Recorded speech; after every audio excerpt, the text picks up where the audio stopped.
And how about this? I always see possibilities. Um, it's kind of like a positivity thing, but it's not quite that. It's really a wholeness thing.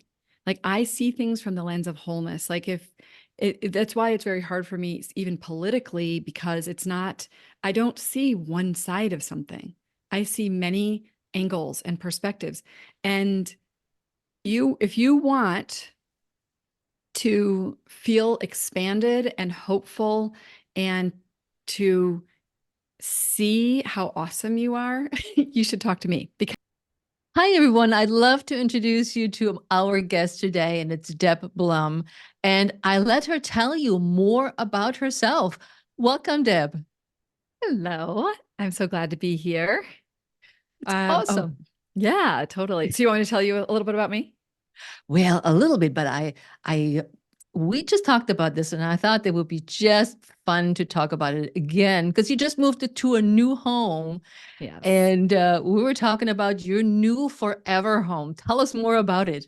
Mm, yeah. Well, so I was living in Northern California, and it's where I raised my boys. I have two boys, are 19 and 19 and 20. And they go to college. So when I became an empty nester, my husband and I started talking about what's next for us. And so we did something that I think was one of the probably the hardest things I've done in my life, which was to move from the home where we raised our kids because I was so attached. It was so comfortable. It was it would have been so easy to stay there forever. But I'm kind of wanting to make sure that I live the second half of my life awesomely, which by the way, I saw that you use that phrasing as well. And so my husband and I picked up and left there and moved to Scottsdale, Arizona. And we had moved here in October, but we were searching for the perfect next forever home because who knows? And so we just moved in over the holidays to this great house that just is it's fun, but a huge adjustment. Did you downsize in size of the house, or did you get an expansive house again? Somehow we ended up with a bigger house. I don't know how. It wasn't the plan. We actually found a condo that we wanted to buy, and then we put an offer on it. We got the offer and we were in contract. And I did something that was very counter to who I am because I'm this very responsible person who always does the thing follows through, but we bought another house when we were under contract with the other house with no plan. And now we have to buy that house and sell it. It's Oh, it's so complicated and I don't know why we did this to ourselves, but the first house that we were going to was a condo and it was small and we thought that would be perfect as empty nesters, but we started to get I don't know if this is the right thing. We want our kids to be able to bring their friends here. We started to get cold feet. We found this house. It was like, I don't know if this has happened to you, but like when you walk into a place and you just feel like it's home. That's what happened in this house. It happened to us in another house prior to this. I know the feeling. So we went into this house. The condo was being built, by the way. It was being mhm. built. It wasn't done. So we were waiting for months. And so it gave us a lot of time to think about our decision. Anyway, so yeah, so it turns out you can buy and sell a house on the same day. So we are going to buy the house in the morning and then sell it later. That's the Okay, plan. well, that's what it is. But I feel that too. When I moved out of, I mean, my forever home was at the house where I raised my kids as well, just like you, but as a single mom. And we were in this little cozy townhouse, which was a little further outside of town than I wanted it to be. And as the kids were gone, I was like, well, I want to move closer to the city. I'm near Washington, Mm. D.C. now. And it would just always take me 45 minutes to get into the city. And so I said, well, I want something closer. I also met my second husband, and we said, let's not be out in the country. We want to be closer in so we can do fun things, go to theater and things like that. And and I said, we're downsizing. I do not want a big house. Not that I had a big house to begin with, but I said, I don't want to have a big yard. I don't want extra rooms and all of this. And like you, I mean, at first our house was not something I said, oh yeah, this is the house I want because we had to completely demolish the inside. and redo everything, which I said I will never do again, which I did with my townhouse. Of course, we did it again. And the selling point to the house was really that it had a garage attached that now is my brick and mortar Pilates studio. And it was Ah, fully finished. It had a bathroom, it has an entrance, and it has a room which was fully carpeted, painted, windows in it, heat, and everything you need. And my husband said, "This is our house. This is the studio you always wanted." there you go. So here we have it. Oh, that's so great. What a great story. But back to you. While we know that you're in your new forever home for the time being, what do you consider one of your strengths, the biggest strength for you? Mm. I think probably one of my biggest strengths is that I see many, many perspectives on everything. I'm not a person who I almost can't not do that. Like if someone says something, I'm always like, well, what about this too? Because I will always see so much more of you than you see of yourself. I will always see so much more of a situation. I could take any situation and see just, yeah, possibilities, potential perspectives. That's definitely me. And how did you get into the realm of as a coach, as a mentor through your the Whole Soul Way company and brand? How did you get that started? Well, I mean, the catalyst for me doing it was that I went through a pretty disruptive time in my own life. Like now I look back and might call it like a midlife breakthrough or a midlife awakening. At the time, it felt like, oh my God, my whole life is falling apart. Who am I? What am I doing? I don't know if I can stay married. I'm not happy. I felt like my husband was the problem. It was a pretty big crisis point in my life. So I finally, after trying to find good therapists for years, I basically every therapist I would go to they wouldn't believe me that I was suffering because I almost like couldn't find my suffering to share with them. So I would share what was on the surface of my life and people couldn't go deep enough with me, but I finally found a therapist who took me deeper and really helped me to heal my trauma and helped me to heal my marriage. And in that time, I was there was a point where I was thinking I needed something else in my life other than just my children. My children, I loved being a mom, but I had left a pretty successful career to stay Mhm. home with them for a few years, for probably 8 years, actually. I thought I was going to go back to work doing what I used to do, which was IT and business consulting. I worked in healthcare and I loved what I did. I loved what I did, but you know what? When I stayed home with my kids, I never turned back. But then I was like, maybe I'll go back and do some consulting. So I did a little bit of consulting, but I realized I wanted something that allowed me flexibility and I also wanted to help other people. So I went back to school initially to be a health coach at Integrative Nutrition. And that was my first stint with coaching. And then I did life coaching. And then I did parent coaching. And then I have done conscious dying coaching and brain longevity coaching. And I've brought all these things together. And I just kept doing my own inner work along the way. I mean, what an amazing career to have or business to build where it actually depends on me continuing to become a better person, doing my own healing work, going deeper in my own spirituality and my own physical health and my own emotional health. So I just kept plugging along. I mean, building a business is hard and it's been a journey, but I kept plugging along. And actually, in 2022, I stopped seeing clients one on one so I could focus solely on bringing more women through a group program. And that's the Wholesale Way program. And that I've been bringing them through in live cohorts. And now I'm shifting to bringing them through that they can go on their own, like a self study program. So I keep on my vision, I think, is to be able to expand this program because it's so massively transformational for these women. I want to expand it to every woman. I don't want to be, one-on-one is very limiting. I can actually make a lot more money more quickly one-on-one, but it's far more limiting on how many women can get exposed to the program. So, yeah, and I kind of feel like it's part of my mission to not limit this by price or just by time. Mhm. So every woman in her 40s can go do the Wholesale Way program and make sure that when she's 70 years old, everybody looks at her and says she's so radiant from the inside out, and she's living in so much joy and so much peace and so much connection.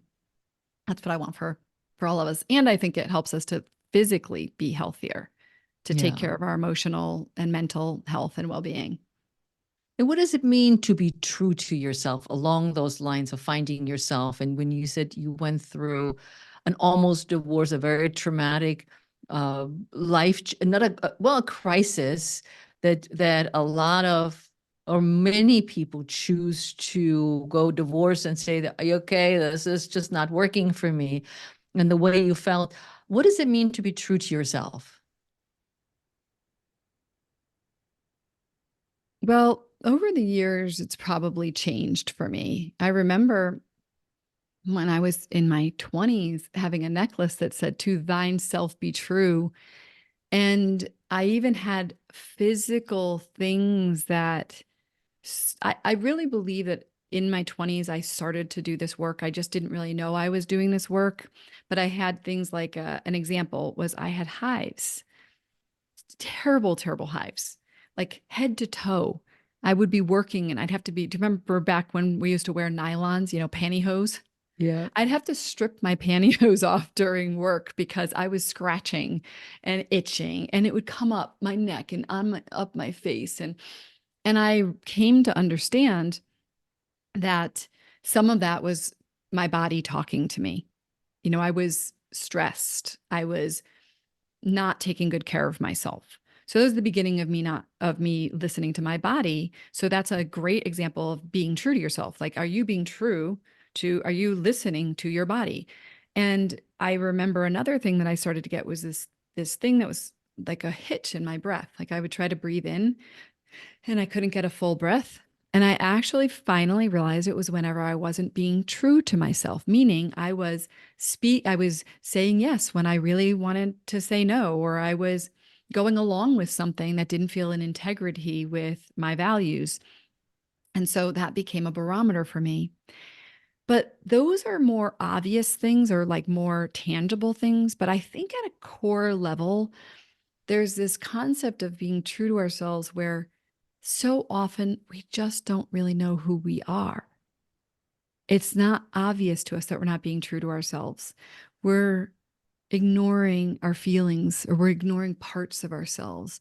We're maybe trying to be happy when we actually feel sad because we want to, we were trained to just be happy, women, right? We need to be happy and go along with people and be flexible, and that became such a mask, right? That so it's we think we're just good people, we think we're just kind, we think we're just happy, but there's a deeper layer that we're not even accessing and we don't even know is there. So I've ultimately felt that to be true to ourselves means to turn inward and establish a relationship with ourselves, to connect to our own hearts, our own minds, our own bodies, but not in a one and done kind of a way, not in an I know myself kind of a way, in an I'm an ever evolving, ever changing being. And every single day, I'm going to wander into who I am. And I'm going to, in any given moment be, oh, I'm kind of curious. Who am I? Who am I bringing to the world? But I know that for me, when I had that crisis, there were two really big things happening there. One was my kids actually were who showed me what being true to myself was, because when I was with them, I was totally authentic. But I started to see the contrast. Like sometimes with my husband, I wasn't really being true to myself, or sometimes with my friends, I really wasn't being the same person I was with them. I didn't show them how silly I was. I didn't show them maybe how, um, you know, I don't know, like even just what my needs were or something like that. I kind of withheld them. And that was one thing that was going on. So an actual contrast I could see, but I also felt an almost like an existential or inner longing for something more. And I didn't know what it was. And I now know that it was to know myself at an emotionally deep level, to know, to know myself in both my pain and in my joy, and to know myself in my fears and also in my courage, all like to know all of me.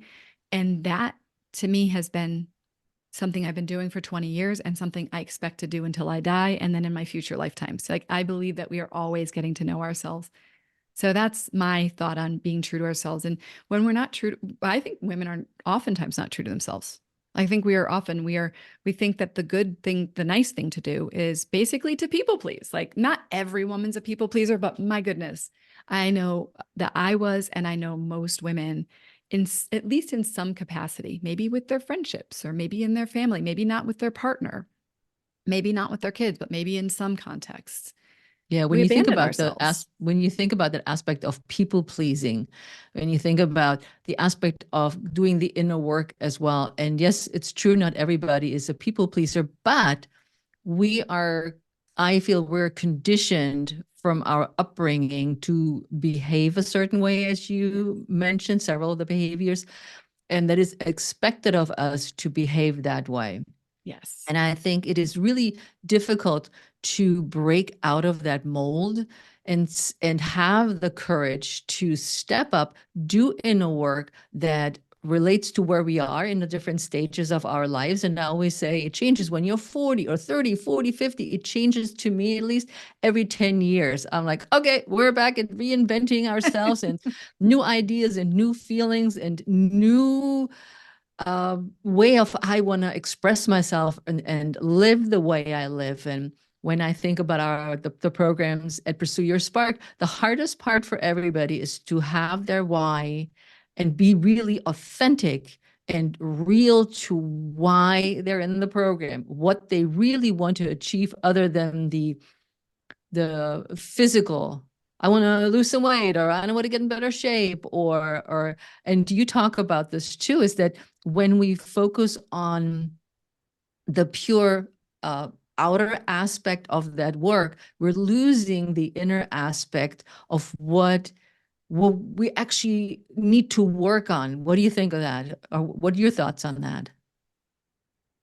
Yeah, because I mean, we can even go as far as to say that sometimes we are focusing on the external to avoid facing what we really feel. Like, for example, we might be so focused on having a beautiful body because we don't want to face the feelings of like, what am I worth if I don't have a beautiful body?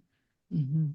To be able to tap into those, because at a deep level, I think everyone has these existential kind of questions of, am I lovable as I am? Am I worthy if I don't do things or if I don't look a certain way? I mean, women, what is it? So women, it's beauty, and men, it's money, and it's like, will I be loved just for me? Even if I don't bring the beauty forth, or even if and one of the things I have come to see is that radiance is really from the inside out. I mean, we see, how many people do we see, like older women with all kinds of wrinkles, and, you just cannot help but be drawn to her because she's so radiant, because she's so in her being. She so feels connected to herself and her worth. And so often we're running away from those problems, those questions, those inner angst, the things, and we're trying to put band-aids and masks on it. And to me, the reason why we do things like Pilates and other forms of healthy things and eating healthy, I think it's, how do I nourish myself and how do I have a body that can move so that it can do the things I want to be doing in this amazing thing called life? But also, how can I have the inner strength and confidence to choose to do those things? Like you said, you need to know your why. I mean, like, how do you feel so strong inside of yourself that you're going to choose to say, do the Pilates class over, making dinner when like, because that's what you do every single night, and you're afraid to have to have the conversation, say, with your partner that, I'm not going to be making dinners on Thursday nights anymore because I'm going to Pilates or something. They seem insignificant, but man, we have patterns and, like you said, conditioning that keep us stuck in these ways of not doing the things that are best for us or the things that we crave or long for. So I think it's not one or the other ever. It's a both. Yeah, and when we talk about our parents, because I know that a lot of those habits that we continue carrying forward, we also pass on to our kids, even though we try to do our best that we're not passing them on. But it's like, but where can somebody start and say, where do I pick off where my parents left off? And you can use yourself or somebody else as an example. I'm like, how do I get unstuck, as I like to call it? How do I move forward to be that woman that radiates from the inside out, is self-assured? Because that is really scary and also associated with guilt. Yes, it's associated with guilt and fear, Yeah. because when we learn to follow the rules and the roles and all these external expectations, we do them because that's what we learned will keep us safe, because then we will fit in, then we'll be accepted. We won't have people shaming us for going outside of the box, right? And we learned that with our parents, we, on a survival level with our parents, we learned that we would win their love and approval and that we won't get hurt. That's kind of what we learn. This is how we won't get abandoned and rejected. And these are all primal things. We're not talking about we're not talking about things that are unusual. This is every person on the face of the earth. We all just have different ways we do it. The trick is actually, let me just digress for one moment and talk about, have you learned about like Carl Jung and I think Richard Rohr talk about this first and second half of life living? I don't Yeah. know if that's where you got it from, but like the idea though is that the first half of life, say like till you're 40, it's not really, it might not be exactly half for all of us, might be a little more, a little bit less. The first half is actually meant for really building our empire, building our families and our homes and our careers. And it is often very egoically oriented. It's very much based on like, what does the world want from me? Right? Like what's expected from me in the world. And there's nothing wrong with that. That's actually what we're kind of programmed to do. The trick is though, to not die that way, because we aren't meant to end there. That's supposed to be providing the foundation. Or as Carl Jung says, everything before 40 is just research. So, Yes. right? And so when you get to this middle age, it's our opportunity to say, okay, I was doing all that because I thought I should, because it was the right thing, because that's what everybody does. That's because my biology told me to do that. My biology had me attracted to this person and then made babies and whatever the things are that happened that we did. That right now, I'm going to take back charge of my life. So now what we have to do is we have to transcend our fear, transcend our conditioning. We have to start saying, oh, I don't want to be run by those things anymore. I don't want to be run by my ego anymore, which our ego isn't just the part that makes us arrogant. The ego is the thing that wakes you up every day, the thing that, keeps you safe, the thing that has you do the things that you do in the world to be successful. Nothing wrong with that. But the ego is much better in the back seat, not in the front seat. Right. And we have to start to find the part of us. There is a part of you, this may seem weird, but there's a part of you, speaking to the question of like, how do I start to do this? We have to start to tap into another part of us. Some people will call it an aware witness, or I like to call it your inner adult, your inner parent, maybe even your soul. There's some other part of you that is actually sitting there wanting to step in. But we have a battle between the part of us that wants to feel safe and secure and familiar and not have to rock the boat and don't want to go into those territories where someone might be upset with us or someone might reject us or whatever. We're like, I'm just going to keep on that path. And there's another part that's like, but what else might be available? So I invite people first to start to just even separate. Like, is there a part of you that wants something more? And then just acknowledge, and a part of you that's afraid? Instead of just like, I'm just afraid. I can't do that. Oh, no, I can't do that. No, I can't go, hike that mountain because I'm too scared. Or I can't do Pilates because I would have to then changed things in my schedule and I don't want to upset my husband or, I don't really like going out to dinner with drinks with my friends anymore. I really want to go do something different with them, but I don't want to ask them because four of them like doing that. So I'll just keep doing that. How do we start to be brave enough to do it? Well, the first thing you do is notice there's both in you. There's a longing for something more and there's a longing to play small, right? There's a longing to like go along with everybody and there's a longing to reach for something that is coming from inside that you're like, stop it, stop it. You're going to disrupt my life. Don't, no, I can't do that. We have to start to just allow that voice to be present. We don't have to listen to it, but just start listening to both instead of just the safety voice. I think it's a very good suggestion that it's you don't have to suppress one or the other, but I think they can also live in coexistence and you choose whichever one fits you the best at any given situation, because our days change constantly in our different situations and the people we encounter. And that maybe sometimes you say, I'm going to go for that drink with my friends, where on another day where you say, you know what?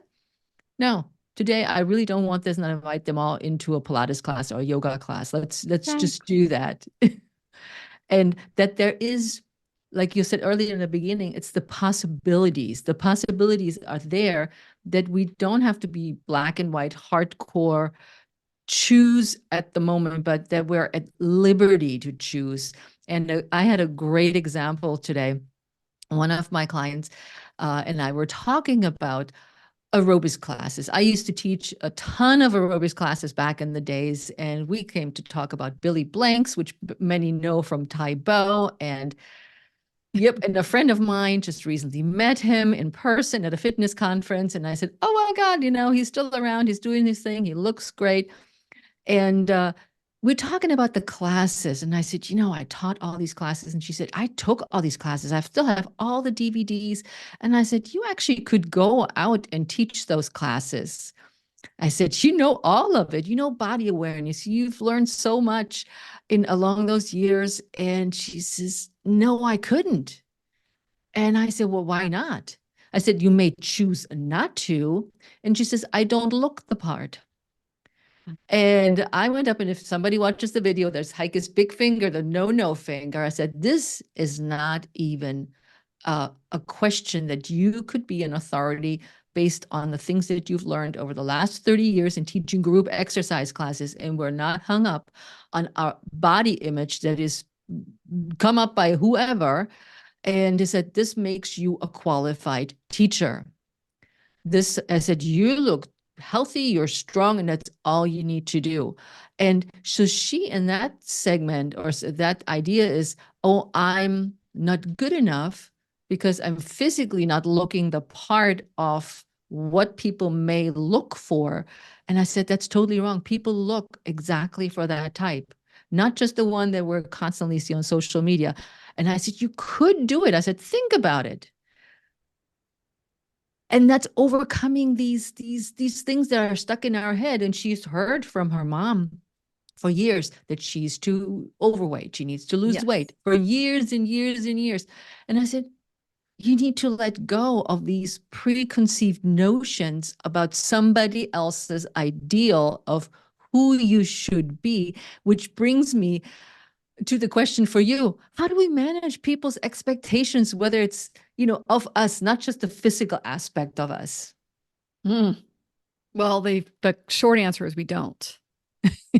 There's no such thing.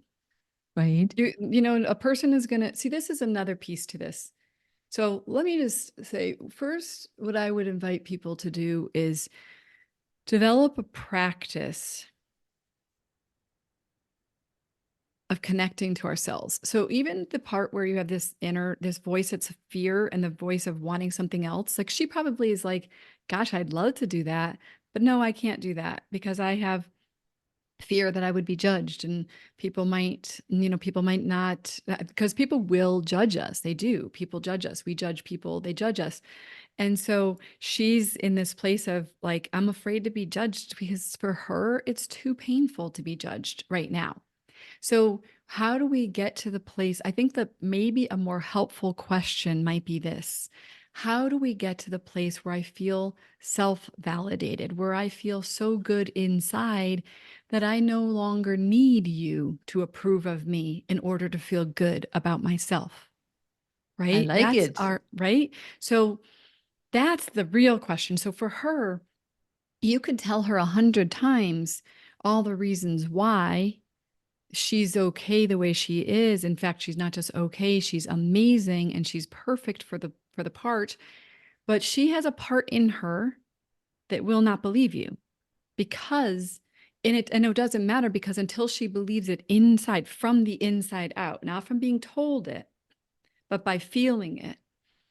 And she realizes that she is so much more than her body. Until then, she'll probably have a hard time doing it because the voice of fear is going to win over the voice of desire or like what her potential is.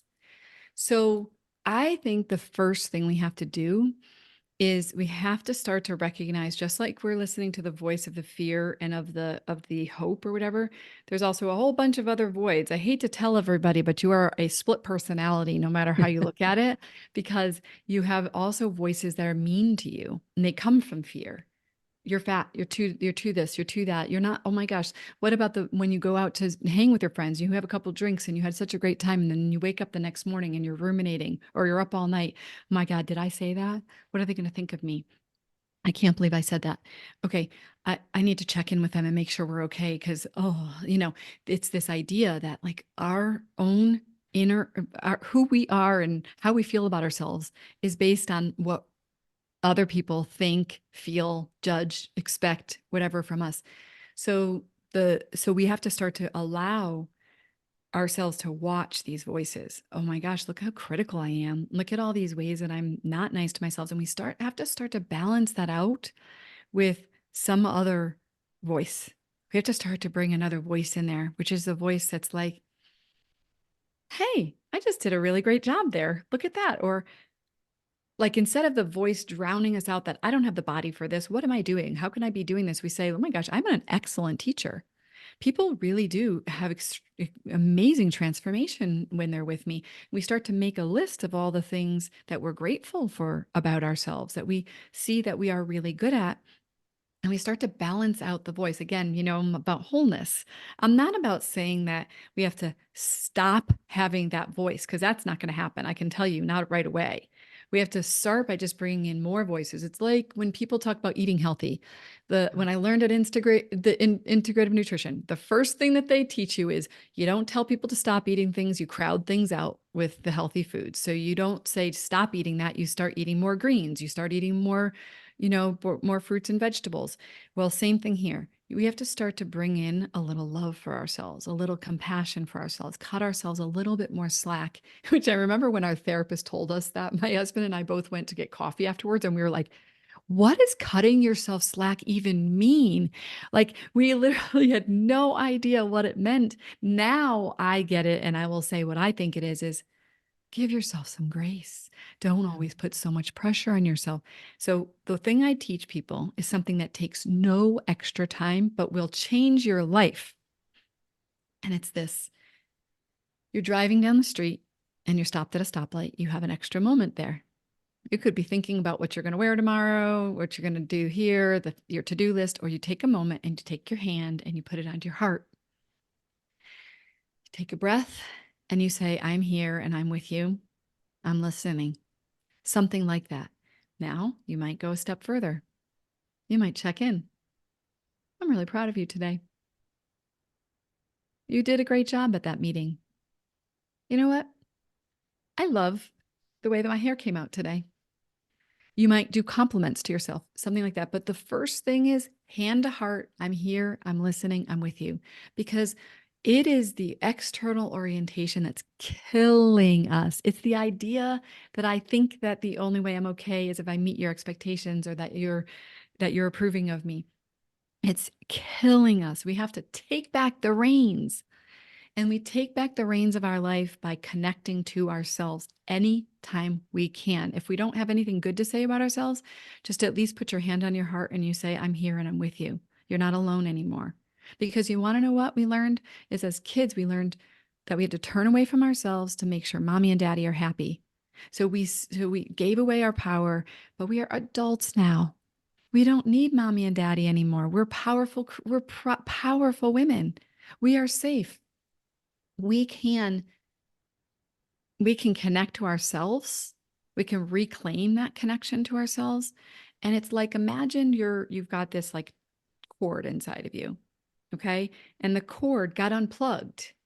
And that cord is, you keep plugging it into other people. Will you fill me up? Will you love me? Will you approve of me? Will you do this? We keep giving the cord to other people. But then, you know what? They're dealing with their own stuff. So they push your cord away and you're out there like floundering with this cord. Take the cord, turn it around, plug it back into you, plug into you. You become the source of everything you're looking for in the outside world. You become the source of your love. You become the source of your approval, your acceptance, your compassion, your love, your respect. That's I where love it that. starts. I love that. I love the plug idea too, because that is like little arms, like little tentacles that we're reaching for. Please help me for something that I'm not willing to do or I don't know how to do. Yeah. Or I And can't then, yet do because I don't like, I don't even feel like I can accept myself. I don't even feel like I can. So maybe if someone else were to accept me, then I could. But it actually is the opposite way. yeah, It's the opposite. It starts with us. yeah. I think that's also a great way for somebody to use as a first step. That you said, the hand to the heart, and knowing that you're not alone, that you're not dependent on other people's things, emotions, fears, or whatever else is out there that affects us and Yes. imprints itself on us, saying, I'm enough as the way I am. I like that whole image of those tentacles going out and like pull those tentacles back in, Yes. like a flower that says, okay, I'm closing up now. It's all me. It's all about me. Yes, it's all about me, and then we can be like the lotus, which rises from the mud. Which a lot of us feel like we're mud. Like a lot of us, before we do this work, we're kind of like, I'm not good enough. There's something wrong with me. But the lotus rises from the mud, or like the phoenix from the ashes. It's like, and then what do? We expand, and then our tentacles, they don't come out to receive to needily grasp from others. It comes out to shine our own light and to share our own love and to share our magnificence and to open to receive, not because we are needy of it, but because we are capable of receiving, because we are just this open vessel, because we love, and it becomes matched. It's like the world matches us when we are Mhm. so filled with our own love. We can't help but be loved. We can't help but see love everywhere. But we have to fill our vessel with our own love. And maybe it's God love, or maybe it's angel divine love, but it's not other people love necessarily. Now, don't get me wrong, lots of other people love is great. I'm not saying don't do that. People love us. It's a wonderful thing. It's good to feel loved by other people. But when we become dependent on them validating, loving, and approving of us, that means that we've given our power to someone else. The only power that exists outside of ourselves, which might actually be us, I'm not sure, is the power of love, the power of God, the power of the divine, the power of our angels, the power of energy and life force. And yes, tap into that, tap into your soul, and tap into all of those, and tap into Mother Earth, right? But they are all steady forces of love and energy and light and all of that. But I it's filling us up. I think that's a very good way to end the episode on this high note, where we know you've shown us where we can get this light that helps us shine the light on ourselves. And with that, I want to let the listeners also tell the listeners where they can reach you and connect with you and find out about the Whole Soul Way program. Okay. Yeah. So, well, the easiest place to go is to go to thewholesoulway.com. And on there, you'll find at the bottom of my page, there are links to my social media, like TikTok and Facebook. I would say TikTok and Facebook are my two favorite places to be. And you're welcome to friend me on Facebook because then you'll get even more personal stuff too. And then the next best thing is to get on my email list. And you can do that by going on my website as well. But I will tell you quickly about the Wholesale Way program because the Wholesale Way program really is this work. You know, you talked about this idea of like tapping into the light and like this, how we can fill ourselves up. Well, the problem that we have is most of us just have layers and layers of right masks and armor and conditioning and programming and shoulds and all of that stuff. And so we first and fear. So we have to start to look at those and peel back the layer, like they say, peel back the layer of the onion. We have to keep peeling back the layers to find who we really are. And that's what I think the program is magnificent at. The women come into the program and it's kind of meant to be a 6-month program, but I am blown away that in the first month, women are like, whoa, my life is already changing.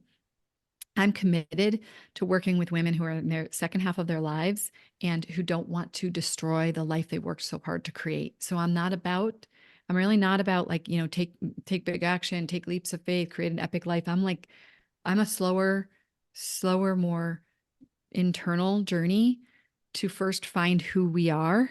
That takes time. Then to slowly emerge from that safe and secure place out into the world as the truth of who you are.